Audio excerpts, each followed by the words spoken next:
আজকের ক্লাসে আমরা আলোচনা করব অ্যানিমেশন কত প্রকার।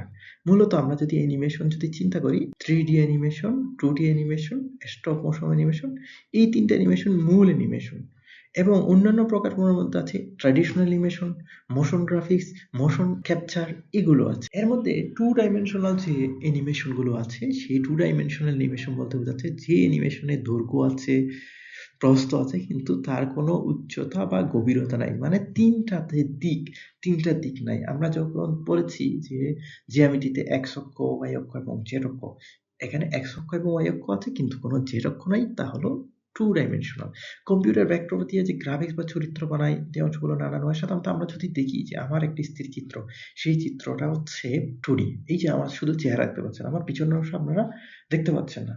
বা আমার শুধু সামনের অংশ দেখা যাচ্ছে। যেই অংশে আমার পিছনের অংশ সহ আপনি দেখতে পারবেন যদি কোনো অবস্থাতে মানে সব দিক থেকে বা তৃতীয় ৩ টা ডাইমেনশনেই, তখন সেটা কিন্তু হয়ে যেত 3 ডাইমেনশনাল 3D মডেল। তাহলে 3D এবং 2D র মধ্যে পার্থক্য, যেমন 3D সিনেমা আছে, ফ্রোজেন, অ্যাভাটার, যারা দেখেন নাই তারা একবার করে দেখে নিবেন, খুবই সুন্দর।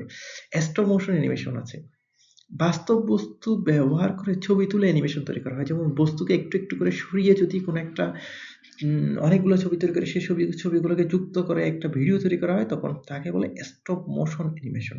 তাহলে আমরা ৩ ধরনের অ্যানিমেশন, প্রধান অ্যানিমেশন পাচ্ছি। 2D, যেটা শুধুমাত্র সামনের দিকে অংশ দেখা যায়, পিছনের অংশ দেখা যায় না। 3D, যার সামনে পিছনে সব দিকে ৩ ডাইমেনশনাল অংশ দেখা যায়।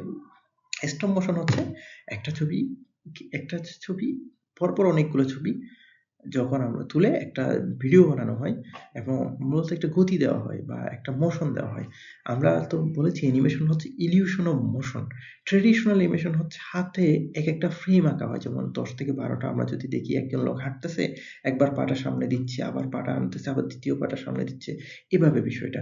তারপর মোশন গ্রাফিক্স আমরা যদি পড়ি, টেক্সট এবং সহজ গ্রাফিক অ্যানিমেট করে, যেমন বিজ্ঞাপন, সোশ্যাল মিডিয়া প্রেজেন্টেশন ইত্যাদি, যে মোশন গ্রাফিক্স গুলো ব্যবহার করে। মোশন মানে হচ্ছে, ধরে নিলাম যে আমি এই পাশ থেকে উপর থেকে নিচে নামতেছি, আমার অ্যানিমেশন লেখাটা এক পাশ থেকে ডান পাশ থেকে বামে সরে যাচ্ছে। এই ধরনের মোশন গ্রাফিক্স আছে। মোশন ক্যাপচার আছে। মোশন ক্যাপচার হচ্ছে মানুষ বা যেকোনো প্রাণী বা যেকোনো কিছুর, যেকোনো বস্তুর গতির যে একটা আম রেকর্ড, সেটাই হচ্ছে মোশন গ্রাফিক্স। তাহলে আমরা এখানে ৬ ধরনের অ্যানিমেশনের প্রকারভেদ দেখতে পেলাম।